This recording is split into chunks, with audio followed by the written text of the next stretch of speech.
MRK Panneerselvam அவர்களே, கோவை செழியன் அவர்களே, அன்பில் மகேஷ் பொய்யாமொழி அவர்களே, மெய்யநாதன் அவர்களே, டிஆர்பி ராஜா அவர்களே, டெல்லி சிறப்பு பிரதிநிதி ஏகேஎஸ் விஜயன் அவர்களே, நாடாளுமன்ற உறுப்பினர்கள் செல்வராஜ் அவர்களே, முரசொலி அவர்களே, சட்டமன்ற உறுப்பினர்கள் செயல் வீரர் பூண்டி கலைவாணன் அவர்களே, மாரிமுத்து அவர்களே, முன்னாள் அமைச்சர் மதிவாணன் அவர்களே, தாட்கோவின் தலைவர் இளையராஜா அவர்களே, மாவட்டத்தினுடைய ஆட்சித்தலைவர் மோகனச்சந்திரன் ஐஏஎஸ் அவர்களே, உள்ளாட்சி அமைப்பினுடைய பிரதிநிதிகளே, அரசு அலுவலர்களே, பல்வேறு நலத்திட்ட உதவிகளை பெறுவதற்காக வருகை தந்திருக்கக்கூடிய பயனாளி பெருமக்களே, என்னுடைய பேரன்பிற்கும் பாசத்திற்கும் உரிய மகளிர் சுய உதவி குழுவை சார்ந்திருக்கக்கூடிய சகோதரிகளே, தாய்மார்களே, பத்திரிகை மற்றும் ஊடகத்துறை சார்ந்திருக்கக்கூடிய நண்பர்களே, ஆழித்தேர் ஓடும் ஆரூர் மண்ணின் வாசமும் தலைவர் கலைஞர் வாழ்ந்த மண்ணின் பாசமும் வரவேற்கக்கூடிய வகையில் வேளாண்மையும் கலையும் செழித்து வளரும் திருவாரூர் மண்ணில் ஆரூர் அமர்ந்த அரசே போற்றி என்கின்ற பதிகத்திற்கேற்ப தமிழ்நாட்டை 5 முறை ஆண்ட ஆரூர்காரர் முத்தமிழறிஞர் கலைஞரின் மகனாக மட்டுமின்றி அவருடைய கொள்கை வாரிசான தமிழ்நாட்டின் முதலமைச்சராக இந்த விழாவில் நான் பங்கேற்கிறேன். 846 கோடியே 47 லட்சம் ரூபாய் மதிப்பீட்டிலான 1234 முடிவுற்றிருக்கக்கூடிய பணிகளை திறந்து வச்சு 2423 புதிய திட்டப்பணிகளுக்கு அடிக்கல் நாட்டி 67,181 பயனாளிகளுக்கு நலத்திட்ட உதவிகள் வழங்குகிற இந்த மாபெரும் விழாவில் கலந்துக்கிட்டு உங்களையெல்லாம் சந்திக்கிறதுல நான் மிகுந்த மகிழ்ச்சி அடைகிறேன், பெருமைப்படுகிறேன். திருவாரூர் என்றால எல்லோருடைய மனசுலையும் திருவாரூருடைய தேரும் கலைஞர் தலைவர் கலைஞரும் தான் நினைவுக்கு வருவாங்க, தோன்றுவாங்க. தலைவர் கலைஞர் பிறந்த திருக்குவளை இன்னைக்கு நாகை மாவட்டத்தில் இருந்தாலும் ஒரு காலத்தில் எல்லாமே ஒருங்கிணைந்த தஞ்சை மாவட்டம்தான். இந்த மண்ணில் பிறந்த கலைஞர் தான் தன்னுடைய அறிவால் ஆற்றலால் தொட்ட துறைகள் எல்லாம் வெற்றி பெற்று தொலைநோக்கு பார்வையால் நவீன தமிழ்நாட்டை தன்னோட நிர்வாகத்திறனால் உருவாக்கி இருக்கிறார். பூமி பந்தில் வாழும் தமிழர்கள் எல்லாம் தமிழக தலைவர்னு போற்றக்கூடிய அளவுக்கு அவர் உயர்ந்து இன்றைக்கு எங்கும் நிறைந்து நமக்கெல்லாம் வழிகாட்டி கொண்டிருக்கிறார். நான் மற்ற மாவட்டத்தில் பேசும்போது மக்கள்கிட்ட உங்களில் ஒருவன் என்று சொல்வது உண்டு. திருவாரூர் மாவட்ட மக்கள் மட்டும்தான் எங்களில் ஒருவன் என்று என்னை அன்போடு அரவணைக்கிறீங்க. அதுக்கு காரணம் முத்தமிழறிஞர் தலைவர் கலைஞர். பெருமையோடு சொல்வேன், கலைஞர் ஆட்சி தான் நீட்சி தான் இந்த திராவிட மாடல் ஆட்சி. பிறகு அண்ணா தான் சொல்வார், என்னுடைய தம்பிமார்கள் ஒவ்வொருவரும் ஒவ்வொரு துறையில் திறமைசாலிகள்னு சொல்லுவார். அப்படி இன்றைய அமைச்சரவையில் இருக்கக்கூடிய தம்பிமார் படையில் தலை நிமிர்ந்து சொல்லுகின்ற திறமைசாலியா தம்பி டிஆர்பி ராஜா இருக்கிறார். நான் உயரத்தில் மட்டும் சொல்லலை. அவருடைய சிறப்பான பணிகளால் தமிழ்நாட்டோட தொழில்துறை தலை நிமிர்ந்து நிற்குது.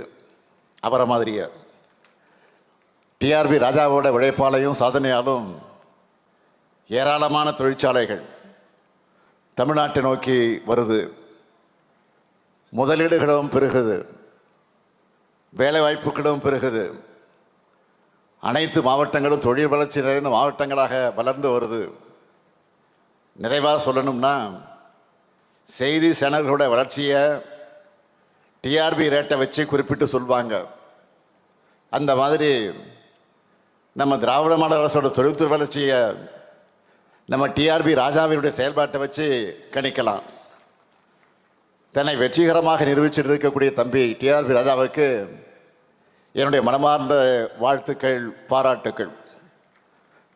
அவர் மட்டுமல்ல, இந்த மாவட்டத்தினுடைய செயல் வீரராக நம்முடைய பூண்டி கலைவாணன் அவர்கள் நேற்றும் இன்றும் திருவாரூரை திருவிழாவாக்கி என் மனதை இனிக்க வைத்திருக்கிறார்.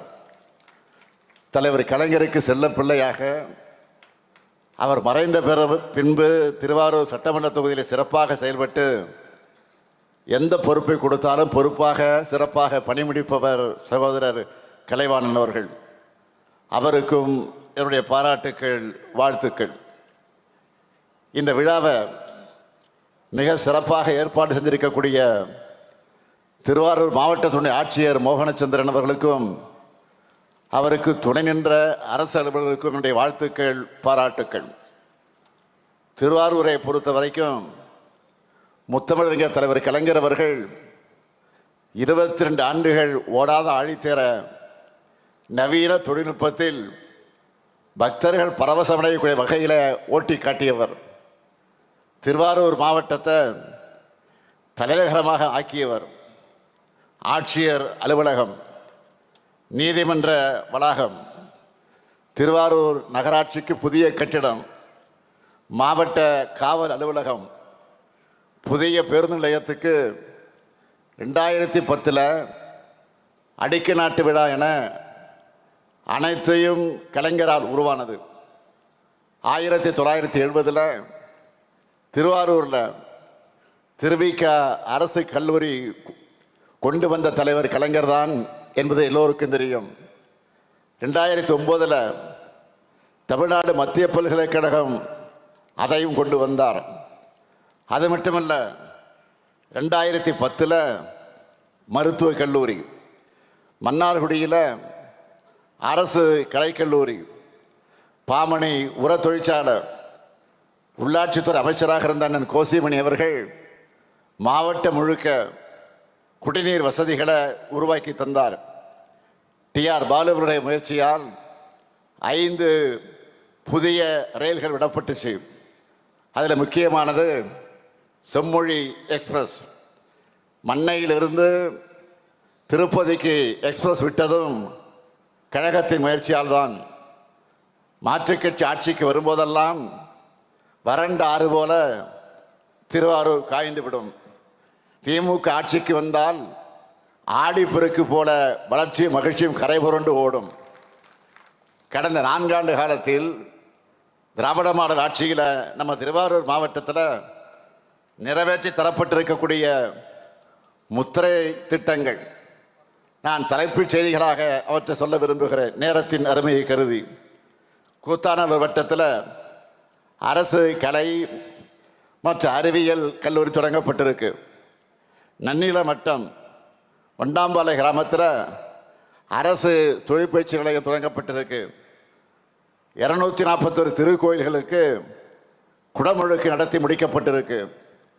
கலைஞர் மகளிர் உரிமை திட்டத்தில் இந்த மாவட்டத்தை பொறுத்த வரைக்கும் 2,37,287 குடும்ப தலைவிகளுக்கு மாதம் 1000 ரூபாய் உரிமை தொகை வழங்கப்பட்டு வருது. புதுமை பெண் திட்டத்தில் 12,918 மாணவியர்களுக்கு மாதந்தோறும் 1000 ரூபாய் வழங்கப்பட்டு வருது. சுய உதவி குழுக்களுக்கு வங்கி கடனுதவி வழங்கும் திட்டத்தில் 52,529 மகளிருக்கு 2,976 கோடி ரூபாய் கடனுதவி வழங்கப்பட்டிருக்கு.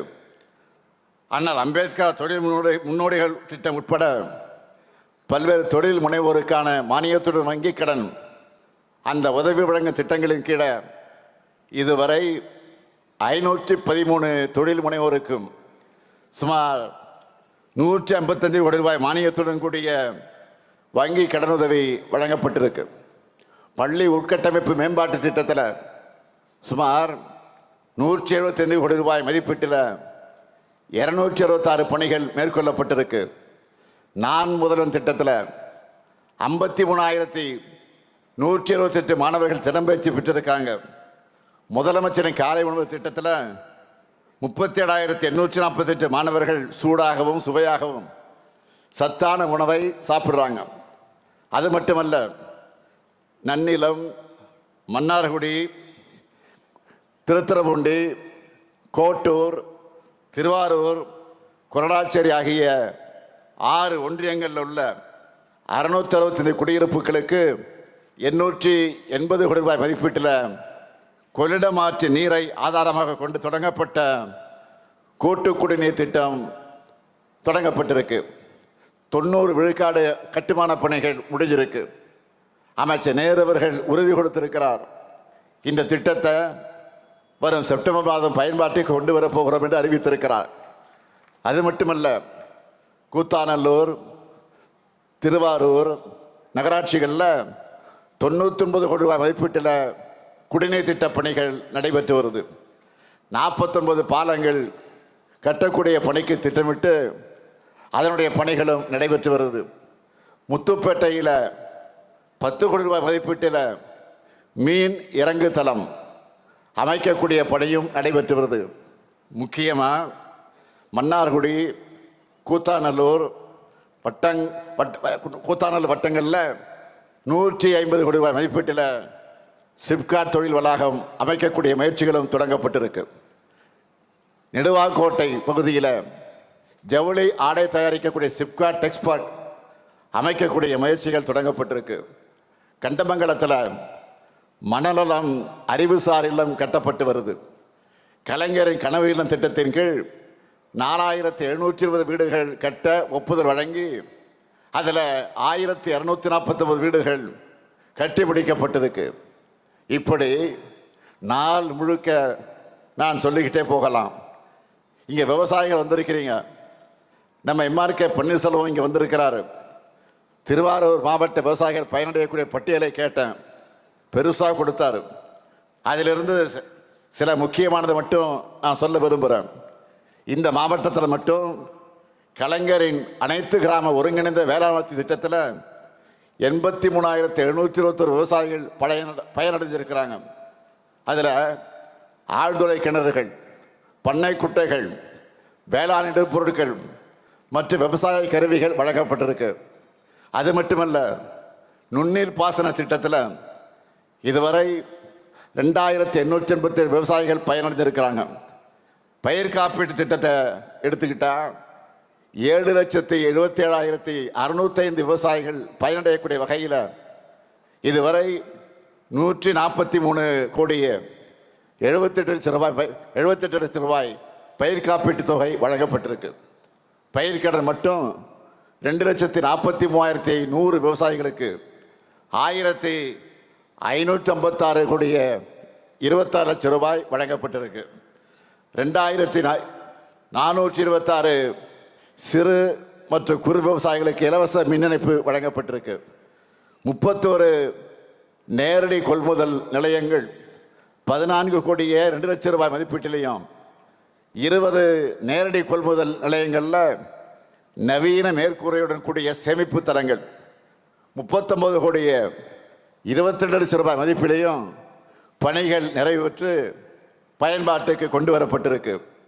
2020 2025 2026 ஆண்டு நிதியாண்டில் 8 இடங்களில் 80 கோடியே 66 லட்சம் ரூபாய் மதிப்பீட்டில் 56,000 மெட்ரிக் டன் கொள்ளளவு கொண்ட மேற்கூரையுடன் கூடிய நவீன நெல் சேமிப்பு தலங்கள் அமைக்கவும் 10 இடங்களில் 3 கோடி ரூபாய் மதிப்பீட்டில் நேரடி கொள்முதல் நிலையங்கள் அமைக்கவும் திட்டமிட்டு நடவடிக்கை மேற்கொள்ளப்பட்டிருக்கு.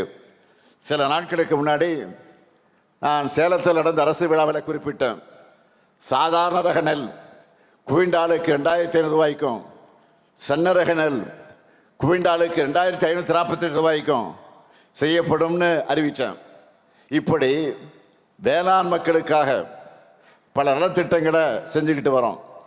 திராவிட மாடல் அமைந்த பிறகுதான் ஒவ்வொரு ஆண்டும் ஜூன் 12ஆம் தேதி மேட்டூர் அணை திறக்கப்படுது. உங்களின் ஒருவனான நானே அதை திறந்து வச்சிருக்கிறேன். குறவை பாசனை பரப்பும் விளைச்சலும் பெருகி இருக்கு. விவசாயிகளுக்கு உற்பத்தி பொருள் விலையும் அதிகமாக கிடைக்குது. எந்த மாவட்டத்துக்கு போனாலும் அவங்க எதிர்பார்ப்புகளை நிறைவேற்றுகிற புதிய அறிவிப்புகளை நான் வெளியிடாமல் வரமாட்டேன். அப்படி இருக்கும்போது என்னுடைய சொந்த டெல்டா மாவட்டத்துக்கு வந்துட்டு அறிவிப்பு இல்லாமல் போனால் நீங்கள் விட்டுருவீங்களா? நான் போயிட முடியுமா? முடியாது. முதலாவது அறிவிப்பு, திருவாரூர் மாவட்டத்தில் இருக்கக்கூடிய பழமை வாய்ந்த ஜூபிலி மார்க்கெட் பகுதியில் 11 கோடி ரூபாய் செலவில் புதிய வணிக வளாகம் அமைக்கப்படும். இரண்டாவது அறிவிப்பு, திருவாரூர் மாவட்ட மாணவர்கள் பயன்பெறக்கூடிய வகையில் நன்னில வட்டம் பண்டாம்பாளை ஊராட்சியில் 56 கோடி ரூபாய் செலவில் அனைத்து வசதிகளோடு திருவாரூர் மாவட்ட மாதிரி பள்ளி புதியதாக அமைக்கப்படும். மூணாவது அறிவிப்பு, மன்னார்குடி பகுதியில் இருக்கக்கூடிய மாணவிகள் பயன்பெறக்கூடிய வகையில் மன்னார்குடி நகராட்சியில் 18 கோடி ரூபாய் செலவில் அரசு மகளிர் கலை மற்றும் அறிவியல் கல்லூரி புதிதாக அமைக்கப்படும். நான்காவது அறிவிப்பு, திருவாரூர் மாவட்டத்தில் இருக்கக்கூடிய ஆறுகள், வாய்க்கால்கள், வடிகால்களின் மதகுகள் மற்றும் நீர் ரெகுலேட்டர்கள் ஆகியவை 43 கோடி ரூபாய் செலவில் புனரமைக்கப்படும். ஐந்தாவது அறிவிப்பு, நன்னில வட்டத்தில் இருக்கக்கூடிய பூந்தோட்டம் பகுதி மக்களோட நீண்டகால கோரிக்கையான புறவழிச்சாலை அமைப்பதற்கான விரிவான திட்ட அறிக்கை தயாரிக்கப்படும்.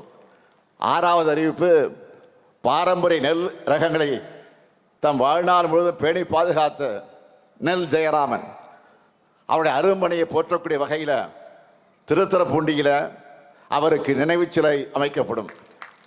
இந்த அறிவிப்புகள் எல்லாம் விரைவில் செயல்பாட்டுக்கு வரும்.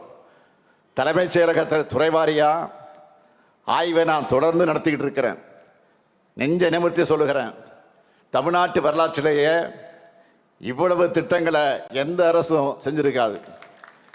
எப்படிப்பட்ட நெருக்கடியான சூழ்நிலையில் இந்த திட்டங்களை எல்லாம் நான் எப்படி செயல்படுத்துகிறோம்னு உங்களுக்கு எல்லாம் தெரியும்.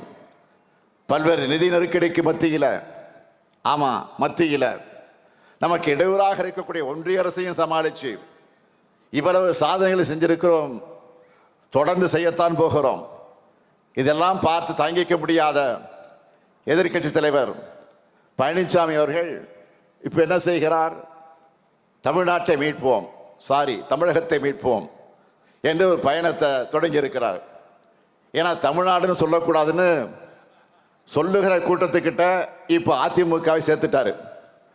அதிமுகவை மீட்க முடியாத இவர் தமிழகத்தை மீட்க போகிறாராம். திருவாளர் பழனிசாமி அவர்களே, உங்கள் கிட்ட இருந்து தமிழ்நாடு ஏற்கனவே மீட்கப்பட்டு விட்டது.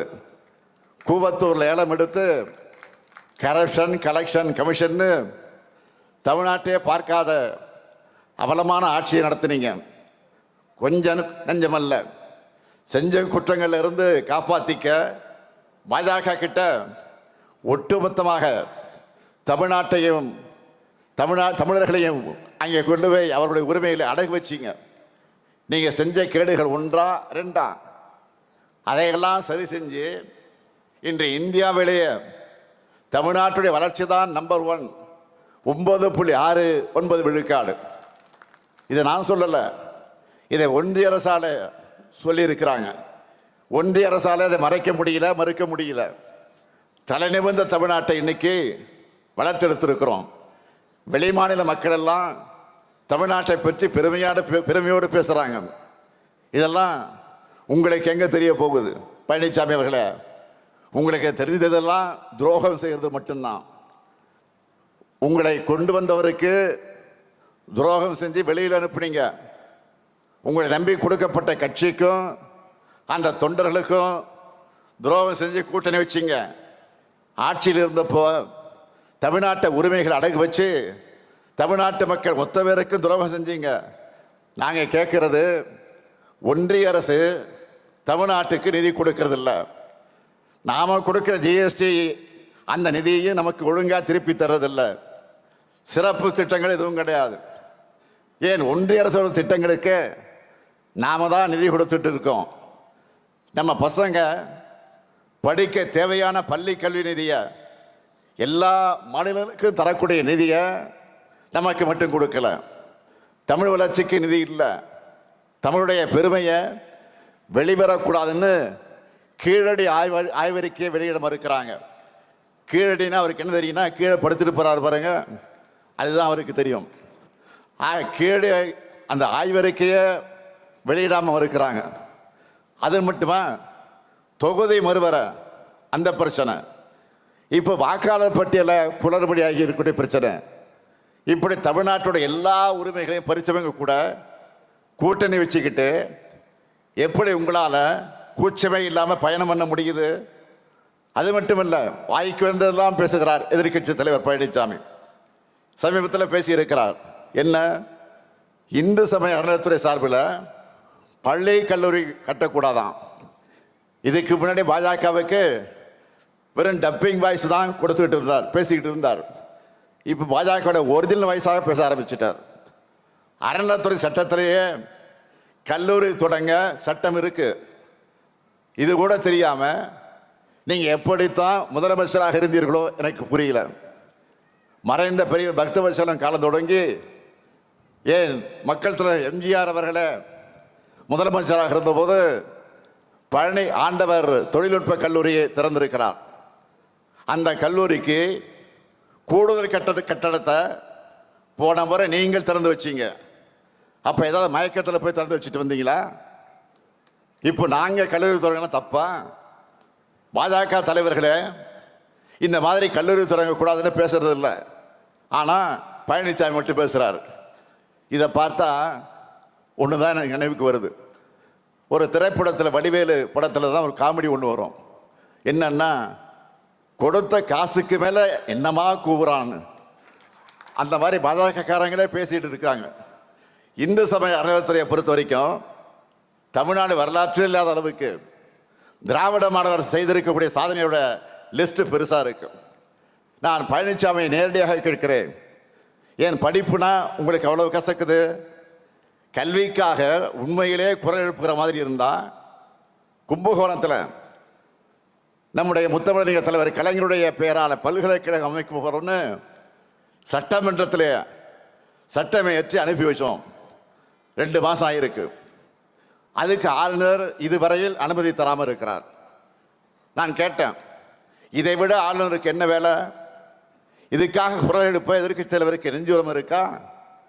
நீங்கள் ஒன்றிய அரசு கிட்ட கேட்டாலும் கேட்காவிட்டாலும் நாங்கள் உறுதியோடு சொல்லுகிறேன், சட்ட ரீதியாக எதிர்கொண்டு கலைஞர் பல்கலைக்கழகத்தை நிச்சயமாக உறுதியாக அமைப்போம். மாண்புமிகு எதிர்க்கட்சி தலைவர் பழனிசாமி அவர்களே, மக்களுக்கு எதிரான கருத்துக்களை பேசிக்கிட்டு தமிழ்நாட்டுக்கும் தமிழ்நாட்டு மக்களுக்கும் துரோகங்களை செஞ்சுக்கிட்டு மக்களை எப்படி ஏமாற்றி விடலாம் என்ற நப்பாசையோடு நீங்கள் என்ன பயணம் செஞ்சாலும் மக்கள் ஒருவதும் உங்களை ஏற்றுக்க மாட்டாங்க. ஏன்னா அதுதான் உங்கள் ட்ராக் ரெக்கார்டு. துரோகங்கள் தான் உங்கள் ஹிஸ்ட்ரி. தமிழ்நாட்டை வஞ்சிக்கிற எதிரிகள் எப்படி வேண்டுமானாலும் வரட்டும், மக்களான நீங்கள் எங்களோட ஓரணையில் தமிழ்நாடு ஒற்றுமையாக நிற்கணும். நம்மோட மண், மொழி, மானம் காக்க என்றைக்கும் திராவிட முன்னேற்ற கழகமும் மண்ணின் மைந்தரான கலைஞரின் கொள்கை வாரிசான இந்த முத்துவேல் கருணாநிதி ஸ்டாலினும் துணை நிற்போம் என்று கூறி விடைபெறுகிறேன். நன்றி, வணக்கம். திருவாரூர்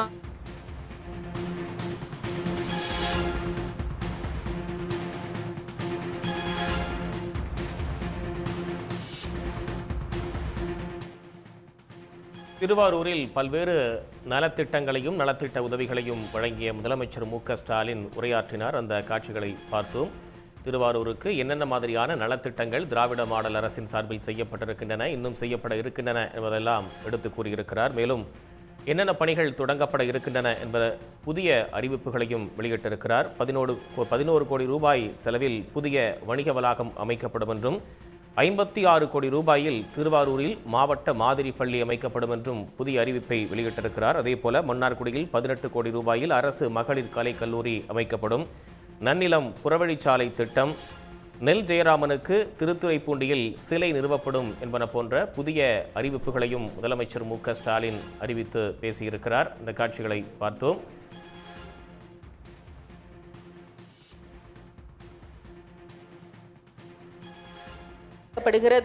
முத்தமிழறிஞர் கலைஞர் அவர்களின் கனவினை செயல்படுத்தும் வகையில் அனைவருக்கும் வீடு எனும் வகையில் இந்த திட்டம் முன்னெடுக்கப்பட்டுள்ளது.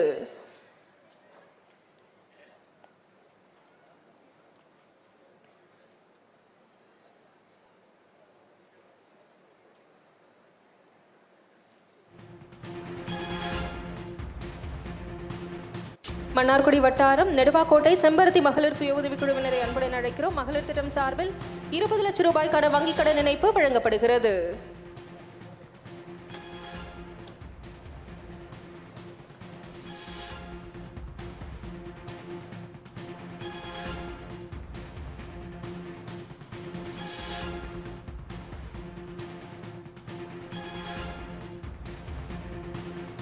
தற்போது முதலமைச்சர் மு க ஸ்டாலின் பயனாளிகளுக்கு நலத்திட்ட உதவிகளை வழங்கி வருகிறார். இது குறித்த கூடுதல் விவரங்களை வழங்குவதற்காக செய்தியாளர் வெங்கடேசன் இணைப்பில் இருக்கீங்க. விவரங்கள். திருவாரூர் மாவட்டத்தில் பல்வேறு நிகழ்ச்சிகளில் 2வது நாளாக இன்று நலத்திட்ட உதவிகள் மற்றும் பல்வேறு ஆய்வுகளை மேற்கொண்டார். இந்த நிலையில் திருவாரூர் மாவட்டத்தில் தற்போது நலத்திட்ட உதவிகளை வழங்கி வந்துகிட்டு இருக்கார். சுமார் புதிய திட்டங்களை இன்னைக்கு அறிவிச்சிருக்காங்க. குறிப்பா ஒரு திருவாரூர் நகர் பகுதியில் புதிய வணிக வளாகம், நன்னிலம் பகுதியில் 56 கோடி ரூபாய் மாதிரி பள்ளி தொடங்கப்படும் எனவும், மன்னார்குடி பகுதியில் 18 கோடி ரூபாய் புதிய மகளிர் கல்லூரி.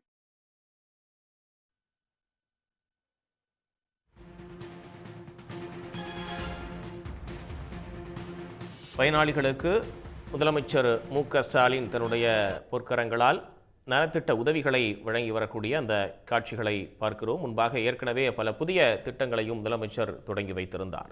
உடனுக்குடன் செய்திகளை தெரிந்து கொள்ள சன் நியூஸ் பெல் ஐகானை கிளிக் பண்ணுங்க.